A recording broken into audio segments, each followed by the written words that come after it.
Hey guys, I hope you're all doing well. In this video, we're going to talk about a guy and his grandfather's crazy experiences in the Yukon territory in Canada. And I always love hearing stories from like the north and all that stuff because it's such an unexplored, vast land that there's just nothing for like hundreds of kilometers. So it's always nice to hear a story from there. The story was posted on the paranormal board on July 31st, 2016. So I hope you all pull up a stump with me and let's get into it. Thank you for watching. Today I want to share a story with you about my winter deep in the Yukon with my grandfather and the strange things that occurred during those dark and frozen months. Quick note is this story is a little long. About 3 years ago or so, when I was at the spry age of 18, I had decided that I wanted to take a year off of school before going to university, kind of do a bit of soul searching, if you will. Well, as it happened, my father decided that this would be a great opportunity. You see, my grandfather Dana had been trying to get me to go out to his cottage for a few years now to, quotes, learn a little about myself and my heritage. Now, my grandfather is the toughest SOB I've ever seen in my life. An example. When I was 15, my family took me skiing in Jasper, and my grandfather tagged along. During that trip, Dana hit a fallen log that had been ever so slightly covered in snow and plowed straight through into a spruce tree. He tore his lip open down to the cheek. Once we caught up to him and started freaking out and talking of getting an ambulance, he just calmly stood up, told us, while his lip was hanging open enough to see his teeth, that he would be fine and was going to go back to the lodge to patch himself up. As it turns out, this involved him skiing all the way back, grabbing a sewing needle and some fishing line, and stitching his own face back together in the bathroom mirror. And then, about an hour later, he was back out on the slopes with us as though nothing had happened. He still has a pretty vicious scar, too. He's a born Swede and a pretty massive guy, around 6'6" and pretty muscled despite being in his 60s. He's a pretty quiet guy and rather eccentric. Again, he lives on his own in the middle of a frozen hellscape at a time in his life when most people will be retired and in a retirement home, so go figure. The main reason why I hadn't gone with him sooner was because my mother was terrified of me going off to live with my, quotes, crazy relative for any length of time, despite my father's assertion that I would be well taken care of and was old enough to fend for myself. This year was to be different, though. Through some Herculean effort of coercion, likely the fact I was moving out soon anyways, I was granted leave to go with him. My family lives in Alberta, and my grandfather off in the northwestern Yukon, past the Minto mine if anyone knows the area. It was arranged for me to fly out and meet up with my grandfather, who would then drive us out to his house. After landing, I was greeted with the amusing sight of my grandfather standing about a foot above the rest of the crowd, staring forward, waiting for me. We had a quick greeting, and before long, I had hopped in his truck and we were making trail towards places where no roads go. We drove for a few hours, not much said between us, though that was pretty standard for him, and finally we arrived at what appears to be a little more than a snowy plot near the tree line and away from the road. So where exactly is your cabin? I didn't see it on the way over. I asked him, and he turned to me and smirked. About 3 days of hiking that way. He pointed to the trees, and so began day one of my adventure. Pack slung over my back and snow up to my calves, we began to walk. The first day actually went pretty normal, something that was not going to last, let me tell you. Along the way, he would point out animal tracks and different plants, giving me a basic wilderness survival rundown. Now I had been raised in a small acreage outside of the also small town of Athabasca, so I was no stranger to the wilderness, but even still my grandfather's knowledge of the wild seemed near encyclopedic. Anyway, the first day came to a close as the sun hung low in the sky, and the snow glittered in the twilight, a beautiful vista if I had ever seen one. We found a small outcropping and built a fire, set a can of beans and some vegetables to cook, and enjoyed the moment. I slept pretty soundly given that it was -20. On the eve of the second day, I was shaken awake and told to start walking. We don't want to spend more nights out here than we have to. It's only going to get colder and these woods are dangerous. Gathering up what little I had, little more than a sleeping bag, clothes, and some provisions and 2 knives, we set off again. And let me tell you, there's nothing more tiring than pushing through snow up to your crotch in the middle of the woods for hours and hours. I like to think I'm in pretty okay shape, but by the time we stopped for a break, some 4 hours later, I felt like I was about ready to die. My grandfather, of course, seemed pretty unfazed by it. It was around this time that I started to take note of a few things. For anyone who has lived near or spent a lot of time in the woods, you know it's a pretty lively place. Lots of noise and things moving around. Not here. In the winter, everything is still and quiet. A strange feeling when all you've heard your entire life is that when things go quiet, something bad is near. My uneasiness was offset somewhat by the fact that I was still trying to see to it that my lungs were going to explode, and my grandfather's calm, uncaring demeanor. Soon enough, we'd set off again. A few more hours into walking, I noticed an odd little cave down the hill we were on. The opening had huge icicles hanging down from the front, and a few bones that could be seen scattered around the area. I turned to my grandfather and asked, pointing towards it, "Should we be worried about that?" At that he stopped and looked at it for a few moments before just continued walking, saying nonchalantly, "No, as long as we get a ways off before night, it won't matter." When we finally settled for the night, I was sure I would be out before I hit the ground, but with so much as a glance, I was told to wait. He was going to get firewood and start dinner. Sitting by myself under a tree, I watched as he walked off, leaving me alone in the dwindling light of the day. So while I was sitting there, listening to the fading sound of my grandfather walking farther and farther away, I couldn't help but notice how strangely suffocating the woods were. Now I had spent days camping before, sometimes with friends, other times just by myself. But this was different.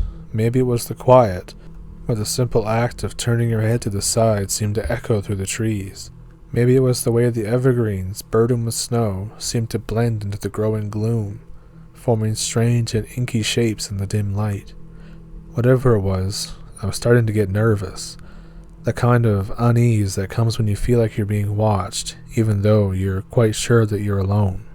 Before my mind started to walk too far down those dark roads of thought, my grandmother came stomping back through the tree line, a bundle of broken branches under his arm. He set about showing me how to start a fire without matches or a lighter. He's old-fashioned like that. And soon enough we had a nice little campfire going. It wasn't until the heat off the fire hit me that I noticed how damn cold it was. My hands stiff and slight shivers going all over me. We should reach the cabin by about this time tomorrow if we keep up this pace. Before we go any further, though, I want you to understand something. Things are different out here, and if I tell you to do something, I expect you to listen, understand? I nodded and told him my dad had given me a rundown before I left. "Oh, how much did he tell you?"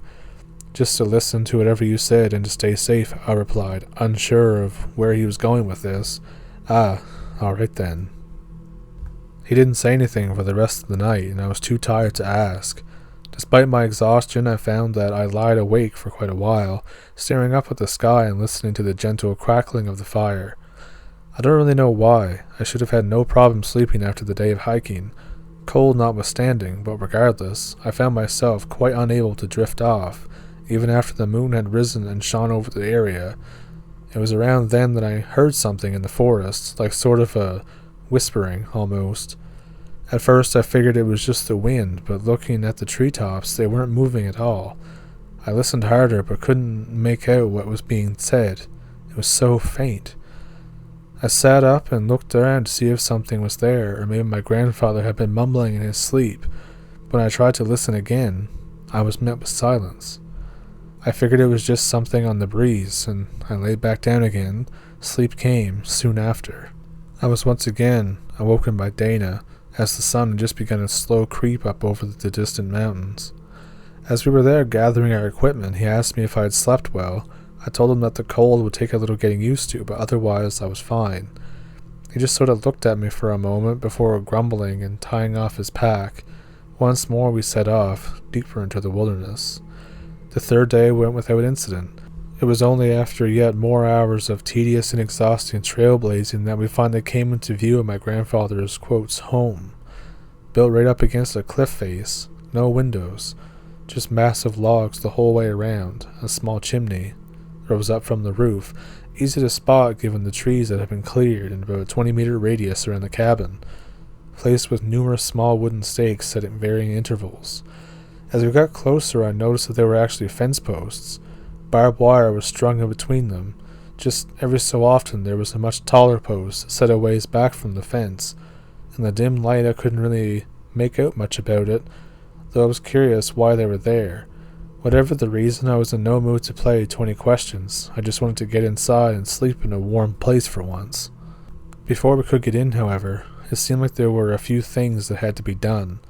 My grandfather lifted one of the posts out of the ground, allowing us to enter, and told me to put it back and make sure it wasn't going to fall. He was going to go get the door open. It didn't take too long. The snow around the cabin was much less than the surrounding area, making walking blessedly easier. After I finished, I made my way around the side of the cabin and found my grandfather carefully taking down numerous little metallic things hung over the door. I could see them glinting in what little daylight was left, but I couldn't really make out exactly what they were supposed to be. Again, I was just too tired to really care and just wandered inside, behind my grandfather as soon as he finished taking down the last one. "That bed over there will be yours," he said. He pointed at a small cot in the corner of the room. Without much more thought, I ambled over and went to sleep. I really should have savored it more, as this was the last good night's rest I was going to get for a while. I woke up the next morning to a mostly dark room. A candle was set on the table in the middle of the cottage, giving enough light for me to figure out where the door was. Opening it and stepping outside, I was greeted to a bright midday sun. Down the yard a ways, I saw Dana finish clearing the excess snow from his plot of land. It was low enough that I could actually see the ground, and a few feet beyond the fence the snow rose like a small wall all around us. The light, along with something in the vein of 14 hours of sleep, actually allowed me to really take stock of the area around me. I could now see that the tall posts from the night before had been whittled down so that only the pale hardwood remained. Carved all over the posts were words, thousands of them tightly packed together and varying from neat to nigh indecipherable scratches. Reading through, there really didn't seem to be any rhyme or reason to what was written down. Mostly it was just random words, mostly in Swedish and a few in Norwegian. I'm not really fluent, but I've picked a little up over the years. I guess Dana had noticed me staring at it, and he had begun walking over. "What are these supposed to be?" I gestured to the posts of a similar nature around the yard. They were part of a word wall. He said, "It helps keep things calm at night. I wouldn't stare at them too long, though. It won't do much good for your head." And in case it wasn't obvious enough already, my grandfather was an odd sort. He never liked staying in towns or normal houses, and almost always carried these little runes and charms on strings. I always found it neat, and when I was younger I would often ask what they meant, and I listened to the stories for hours. My mother, though, had always had a problem with him visiting. I'd overheard her talking to my dad about allowing Dana to fill my head with, quote, crazy nonsense on more than one occasion, but he'd often shrug it off and say something along the lines of, "It's good for him to learn a little about Dad's culture." The point is that it was only after I just started to get a look at the cabin and the word wall that these things started to sink in. He was definitely a little odd at times. The first day we went up to chop a few trees down for firewood, and he would very specifically point out which trees we were going to cut, but only after pressing his ear to them and listening to see if it was unmarked. When I asked him what he meant by that, he said there were some trees that were special to the forest and we shouldn't touch them. Otherwise, the tomtenissar, I hope I'm saying that right, would get angry, and we really didn't want that. For those who don't know, a tomtenissar are a part of Scandinavian folklore. They are basically looking like garden gnomes and act sort of like Santa Claus. At least that's how they are portrayed now. Growing up, my grandfather would tell me these little monsters, and about how they would chew open people's doors and windows in order to crawl into houses at night and whisper things to a sleeping person. The people would sometimes go crazy, wandering out into the woods or ranting in incoherent babble. Other times they would just sort of be different. Either way, they were freaky little guys, but I kind of stopped believing in the stories around the same time I stopped believing in Santa Claus. But Dana isn't really known for his sense of humor, so hearing him say that was more than a little strange. I sort of awkwardly laughed about it, and he looked at me and said, "Think I'm joking? Keep that up and you won't be seeing the summer." That shut me up pretty quick. I didn't really buy the stories anyways, but I still made sure not to tap the trees that he said were marked. We finished loading up the sleds we had brought with us, and at that point Dana said, "Let's go this way. I want to show you something before we get back." Following him, it seemed to me like we were making a wide arc instead of going straight back, but I wasn't going to argue. As we walked, I noticed there were no animal tracks. Absolutely none. Even on the way to the cabin, I at least picked up a few prints from rabbits or moose and the like. When I asked why there weren't any that we came across, or really any despite being so far in the woods, I was told that they don't like it here. They know to stay a ways off. "Why's that?" I asked back. "These woods aren't safe for much of anyone after dark, least of all critters." After walking a while longer, we reached a high at the edge of the section of forest that we were in. Dana pointed out that beyond the now sparse tree line, what lay past was the vast snowy rises and falls of the untamed wild. Honestly, it was one of the most beautiful things I had ever seen. There was an overturned tree and he motioned for me to sit on it. For a while, we just sat there, taking in the view until he sighed. "Now I know you're going to be new to all this for a while, but I think you ought to know, things are different out here. I need you to trust me when I tell you to do something, or else it could get both of us killed. Do you understand?" I said I did, and I figured that he had taken my reaction to him talking about the tomtenissar to heart. He may be strange, but he means well, so I figured I would humor him, make things a little easier for us both. That would prove to be a very bad idea. Once we got back and finished stacking the firewood, Dana broke out more of our dwindling provisions as we were cooking. He said that tomorrow we would need to go hunting. If we caught anything, he would show me how to properly butcher the animal. We ate and settled in for the night, but as we were setting, he had told me that if I ever got up in the night to use the outhouse to the side of the cabin, I should always bring a candle, no matter how bright the moon was, and that if it goes out, I should come back inside right away. With that, he set the small dangling thing up on the door, just like from before.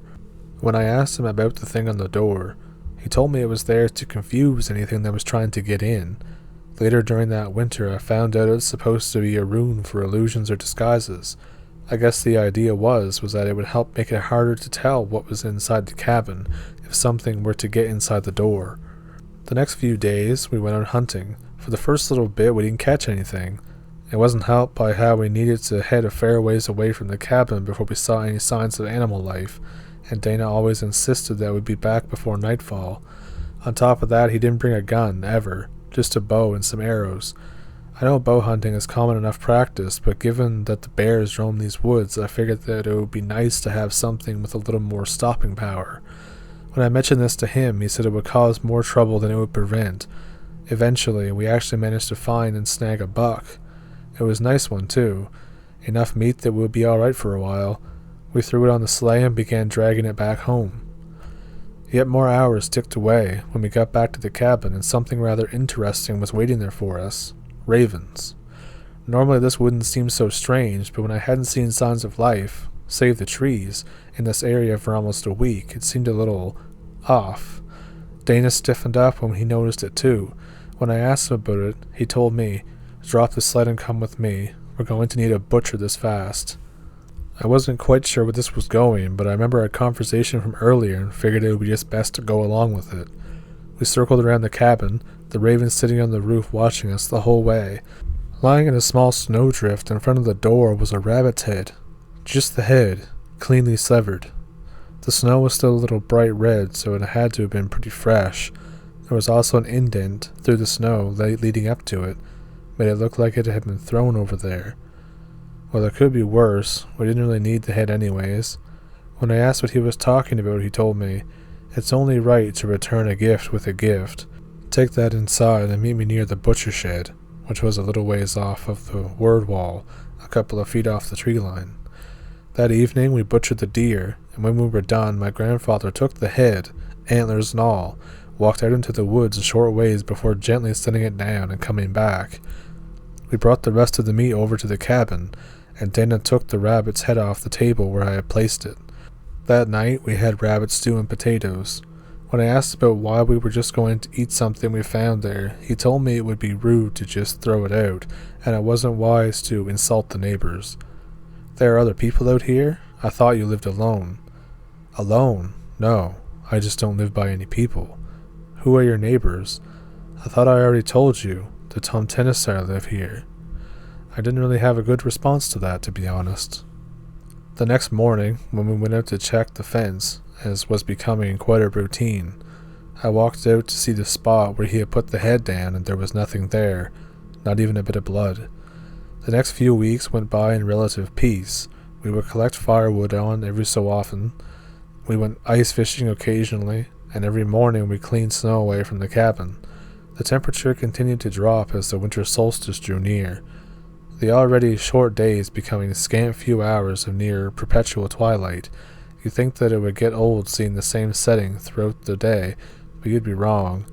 It managed to be breathtaking each and every time I saw it. I probably would have stood there staring at it all day if I wasn't being ushered along by Dana. Things probably would have continued much the same way if I hadn't screwed up one night. It was somewhere around mid-December. You start losing track of the days out here, especially when they are mostly night, and we were going ice fishing again. We set out pretty early as the sun was just barely peeking over the distant mountain range and hiked for about an hour until we reached a small frozen lake. We set about the lake as always, checking the ice's thickness and cutting a hold, etc. It had only been a few minutes into it when we heard the snapping and cracking of branches behind us. We both stopped and stared for a few moments before my grandfather said it was fine, though. I could tell he was kind of bothered. Every so often he'd look over and scan the trees. We weren't having much luck with the fish, and we were all about to call it a day, when I got a tug on my line. I pulled up a big trout, and thought that this was great. We hadn't had a fish in a while. When I turned to see if my grandfather had noticed, I saw him just sort of staring at it. A little confused, I gave it another look, and I saw that it had a few huge gashes taken out of it, little indented lines cutting along the gray scales. Throw it back. This isn't ours to take. Okay then. I was a little nervous at this, although not too much had happened during my time there. At least I had managed to pick up that when Dana got weird like this, it was best not to argue. I threw the fish back into the pond, and we started making tracks back to the cabin. Along the way, I noticed that the trees near the lake, the ones where we heard the noise was coming from, had huge cuts taken out of them. Not like an axe or bear claws, like small chunks that had been ripped out and thrown around. I asked what this was about, and Dana just started walking faster and said we shouldn't come back here. It wouldn't be safe. One of my more frequent chores was to go out and make sure that the ward wall's posts were still secure in the ground. One of the many things that my grandfather was methodical about keeping just right. The ward wall came second only to our food stores. This mainly involved going out and giving them a solid shove. If there was any shift, I needed to hammer them back in and pack the snow tighter around the bottom until I could no longer get it to move. Anyways, that night he insisted that we go all over them again before going to sleep, so we went out after finishing our dinner, mostly deer. You'd be surprised how long a single deer can last. He took one end of the yard and I took the other. It was getting blistering cold out, where any bare skin started to sting. A cloud cover had swept over the land, and there were no stars and no moon tonight, and the sun had dipped below the horizon, leaving everything in this inky black and gray. It was quiet again, like on our hike up here, where every little movement you made sounded like an earthquake. A little ways off, I could hear my grandfather working, the shifting of his coat and snow being pressed underfoot. I was about 3 posts down when I found one that was a little loose. I straightened it out and picked up the sledgehammer we used for driving them back into the ground. As I lifted it up to get ready to bring it down on the post, cringing because I knew that the suffocating silence in the forest would be very loud. But as I was about to swing it, I heard something, like a quiet hissing mumble.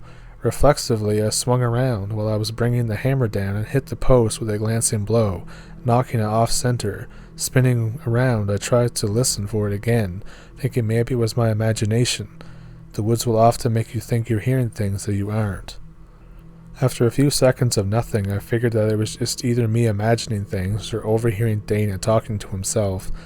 I turned to start fixing the post again, but just as I put my back to the trees, I heard it again.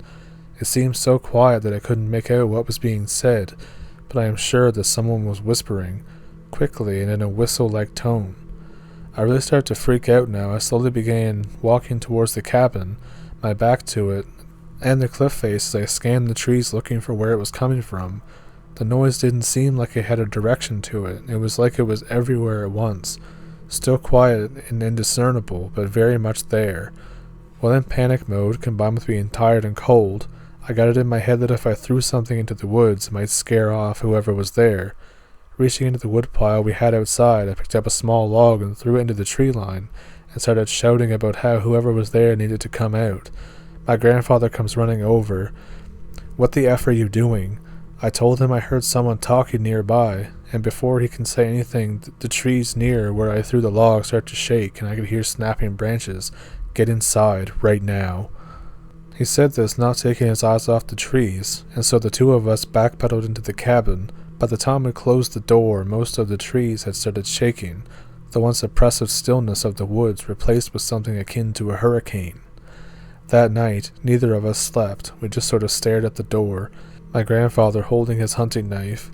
Throughout the night the sound didn't die down. It was so loud and violent I thought the trees must have been snapped in half. Periodically we would hear things hitting the cabin wall, crunches and ripping noises from every direction. I told myself that it was just branches and the like hitting the wall, and that it was just a bad storm.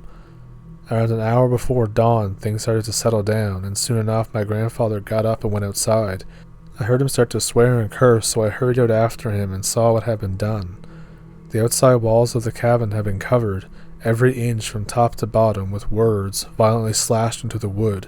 Chunks had been ripped out of the corners of the door. The fence was in ruins, some of the barbed wire having been thrown into the treetops, and many of the posts smashed into splinters. After a string of curses that I could barely even understand, he started to calm down. "Never do anything like that again. Ever. Come on, we need to get the fence fixed up before nightfall." And just like that, he set off to start gathering up the broken fences. At this point, I had gone from thinking my grandfather was a little unhinged and had started to take his native folklore to heart, right up to thinking that he was the sanest man on earth. I helped him pick up the scattered remains of the fence. Every so often we would find little bits of fabric or hair stuck to the barbs. I didn't want to ask why. We were making good time in having the barbed wire fixed, but I was still worried. Most of the posts that made up the word wall had been broken down and were missing. When I asked about this, he said that they won't like it, but hopefully they just did this as a warning. Tomorrow we'll go hunting and bring them back something. A thank you for not killing us last night. Just as the sun started to set again, at this point in the year there was only about 6 hours of daylight, making it difficult to do anything at all. We managed to get the barbed wire back into a rough semicircle around the cabin. Given the damage that had been done the night before, I asked how much good the barbed wire would actually do, and he told me that it didn't stop them, but it slowed them down, since their beards and hats would get tangled in it, and they had a hard time getting free. I couldn't tell if that was a joke or not, but at this point I was about ready to believe anything. Little did I know, I had not seen anything yet. The problem was that when this occurrence happened, it was almost December 21st. That means that the cold was near unbearable. That, and there was so little daylight that by the time we got to the part of the wilds where animals roam normally, it was nearly time to begin to head back. The first day we went out and searched for signs of animals we could bag, but we didn't see so much as a squirrel. That night the wind was howling again, and the creaking of the cabin would get to the point where I thought it would collapse on us. And all the while I would stare at the cracks between the log walls, where the candlelight didn't touch, and I could swear I saw things moving in the dark. When I finally did drift off to sleep, the last thing I heard was a quiet whispering like I had before. The next few days were no better. Each time we would go deeper and deeper into the woods, usually in the direction of the distant mountains. We would be frozen stiff to where walking was a challenge for me. I have no idea how my grandfather managed to do it at his age, but he never slowed down, and we would come back empty-handed every time. Each night the woods would be louder. The shadows in the cabin seemed to draw closer to the candle more than the night prior, and the whispering seemed to get more intense as well, so much so that I started to make out words, though none of them were in English, and even if they were in Swedish, I couldn't understand what I was hearing. On the third night I asked Dana if he could hear it as well, and he told me to try not to think about it. Each day was more overcast than the one that came before. The daylight was just a lighter shade of gray. It started to get to the point where our own food stores were getting low. Our need to find something became doubly desperate. It started to get worse by the 5th day. It started to snow. Not your simple puffy white snow that you see farther south. This was big, heavy, wet flakes that seemed more like little snowballs landing everywhere. It clung to everything, weighing us and the trees down all the while. We walked in a misty forest where we could hardly see more than a few meters in front of us. I kept swearing I could see things out there, little shapes sitting on rocks and tree branches that would be there one moment and then seem to disappear as soon as I looked directly at it. I asked my grandfather and he told me not to acknowledge them, just to keep moving. The longer the days went, the more of them I would see. It was on the 9th day of trying and failing at our hunts that we returned to a troubling sight. Along the tree line, the surrounding cabin, a couple meters off the barbed wire fence, there were a number of large stones, big boulders that came up to my chest. Some of them were oddly shaped, where the tops curve off in a direction. They were all pointing at the cabin. They had been placed every few feet along the tree line, almost like a fence of the forest's own. When we saw that, Dana stopped and said, "Pack your things, we are leaving at dawn." I wasn't going to argue at this point. Even as we got past the fence and closed the door, I felt like we were still being watched from somewhere, out in the snow. It was too dark to see any of the little shapes anymore, especially the ones that had been following us whenever we went outside, but I knew they were there. Hardly a moment when they weren't. We didn't sleep long. Sometime in the middle of the night, between the howling winds and the biting cold, there was a deafening crash and the door split down the middle. Snow and frost flying in and blowing out the only candle. Before we even knew what had happened, there was a scurrying noise after a few seconds, and my grandfather managed to light a little oil lantern he had hanging on by the wall. The table and pantries had been overturned. Everything not nailed down was either broken or scattered around the room. I asked if we should leave right now. He told me that's exactly what they wanted us to do, and that we would wait until first light. It was the longest night of my life. We sat there shivering and staring at the broken door, the lantern's light just barely keeping the dark and who knows what else away. Several times I thought I saw something there, just outside the door, watching. When I saw the horizon getting brighter, it was like waking from a nightmare, only this one wasn't quite over.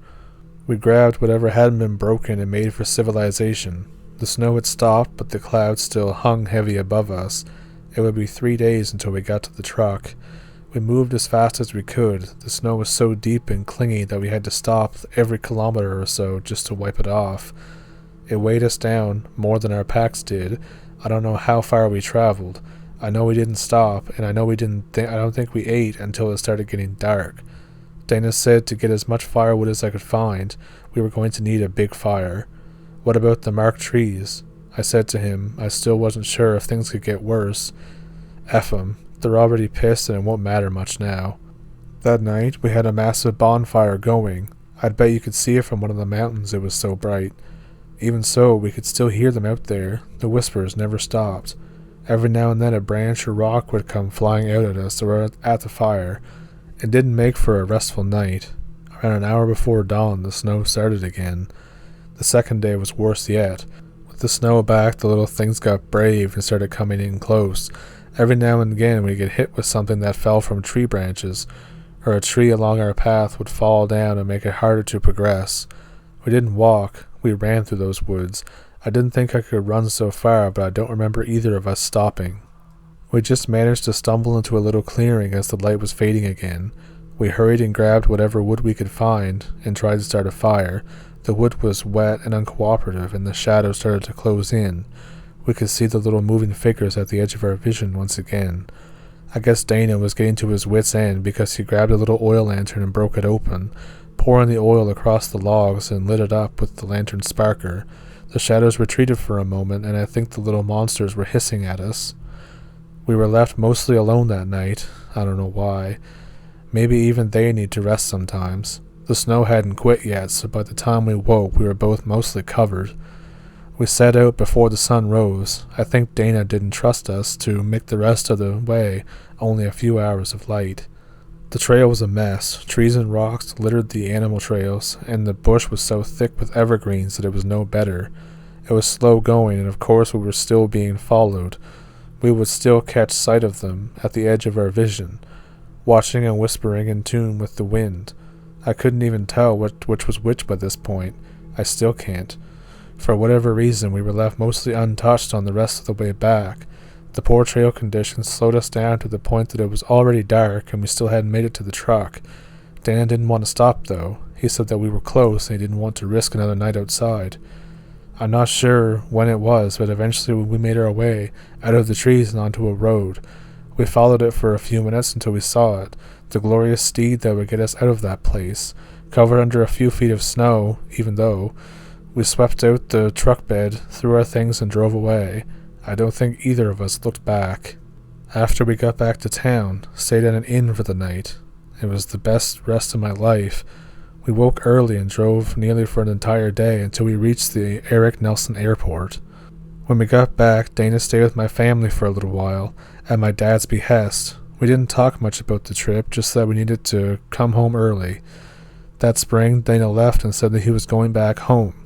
I asked him what in the F he was thinking going back there, and he told me that he had lived in those woods for almost 20 years. It was his home, and he would stay in those woods for as many years as he had left.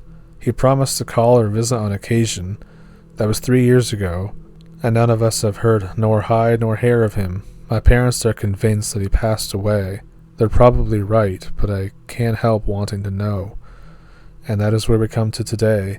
I told my friends about what happened that winter, and they don't really buy it, but I can't blame them. They've been talking on and off for about a year now about going on a camping trip, and I jokingly mentioned that maybe we should go up to my grandfather's cabin. They thought it was a great idea. We're currently in the Sky Motel in Whitehorse, and we're leaving tomorrow morning. I'm still convinced that this is a bad idea, but I want to know what happened when my granddad came back out here. We planned for the trip to be a little less than a month, and we picked summer since I think it was safer than the dead of winter like last time, so this will be the last time I post for a while until I come back. Well, that was quite the story, eh? What did you think of it? What do you think happened to the grandfather? Do you think that he actually went back? Do you think the whole story is made up, or do you think that there's some truth to it? I think the farther north that you go, it's kind of like a old world kind of feeling. The same as going very deep in the woods. As one of my relatives used to say, when you get deep enough in the woods, they're not really ours anymore. He was an avid hunter, and I've been in deep in the woods myself, and I've had some pretty crazy things happen to me, so anything is possible. Anyways, thank you for pulling up a stump with me for this long story. My voice is just about dead now, if you couldn't tell. So I hope you have a good weekend, and I hope you might consider liking and subscribing to the video. My brain's not working anymore. But yeah, thank you for watching. If you want to donate, there's links in the description. And yeah, have a good night, and thank you for watching.